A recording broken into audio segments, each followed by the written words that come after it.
Hey, what's up, everybody? I know it's been a while since I've done a video, but I figured might as well go ahead and do a game review because I haven't in a while. And I think a lot of the reason is I just feel I should because some people are still on the fence. But anyway, today I want to review Splinter Cell Conviction. A lot of people are pissed that it's only on the 360, but yeah, it's gonna be a limited thing. I'm pretty fucking sure it's gonna come to the PS3. If so, I may trade it in and get it for that. And it's just fun. But anyway, the story, as short as what it excuse me, as what it is an intriguing one.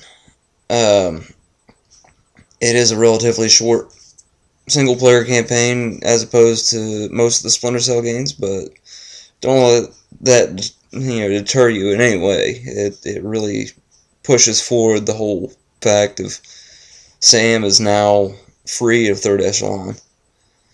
Uh, I think everybody kind of saw that one big time after the end of Double Agent. Those who have finished anyway. Um, the co-op campaign is actually a prologue to Conviction, and it really pushes home the whole feeling of uh, what is going on since Sam left. Is Third Echelon moving on, or are they still kind of stuck in what the hell now? What are we gonna do without Sam? But anyway, the competitive. Well, I guess you can call them competitive. They're co-op, but they're extremely fun. They really make you work as a team, one way or another. I mean, you can run through it, but it's much easier if you actually cooperate and communicate. That's the biggest key. Um, but you still get all your gadgets, still get all your guns. One thing I thought was really neat, as opposed to Splinter Cell or not Conviction, but Double Agent, is the fact of instead of just night vision, thermal vision, all that, it's actually sonar goggles this time, which is a huge twist on the goggles that we're used to. Yeah, it kind of provides night vision, but now you can actually see through walls, pinpoint, you pinpoint your execution targets. Here's a tip, everybody.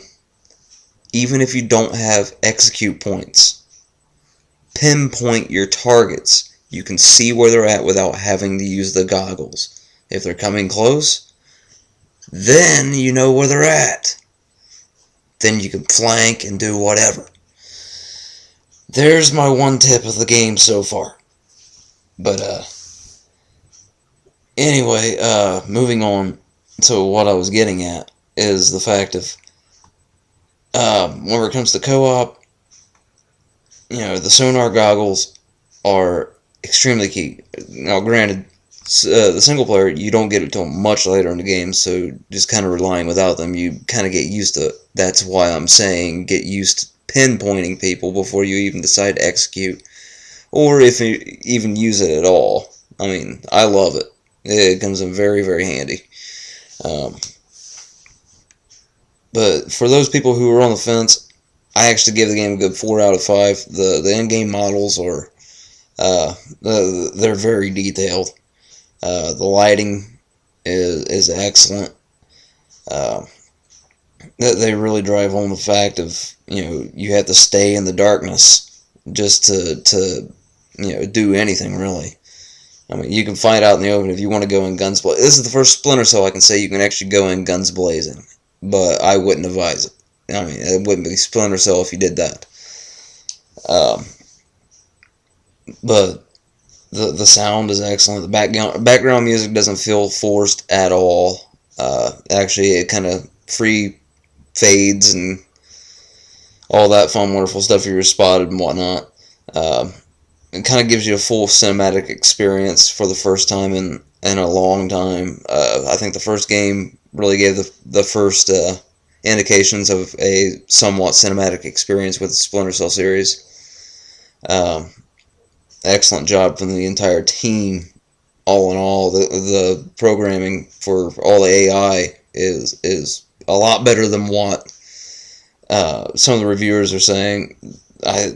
They had to be playing on easy or something, because it's hard to get away from them if you're spotted. They will fix in on your last known location, and if they're going by saying they're retarded for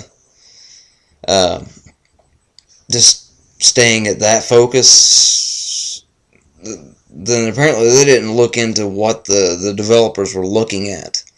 They were saying, okay, they want you to think that guy has to be over there. There's no way he could have got out of there. Oh, shit, he's hitting us from the side now. What the fuck are these reviewers thinking on that one whenever they're trying to judge? But anyway, if you're on the fence on this game, I suggest picking it up. If you have a 360 especially, they're giving free weapons for, well, the first Thursday update, they give you a free gun. I don't know what they're doing for this Thursday, or, well, as of today. But, I'm going to have to stay around and look for that. I'm curious to know what all they're going to do. The whole Uplay thing, I'm still kind of getting used to. I know that it was on Assassin's Creed, and, what was the other? I think it was Ruse, or R-U-S-E. It's neat. It kind of gives you new unlocks for the game, but just by doing in-game activities. Unfortunately, you're limited on what you can get because it only has 4. Ubisoft is smart by doing this, but at the same time, there's only 4 things so you can get the points and unlock them. It's kind of like earning free Microsoft points. I mean, there's a theme, there's guns, infiltration mode to unlock, all in Uplay.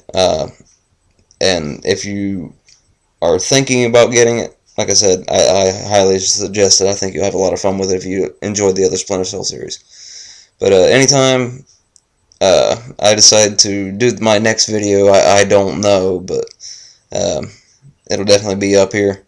And until then, peace out. This is Prophet.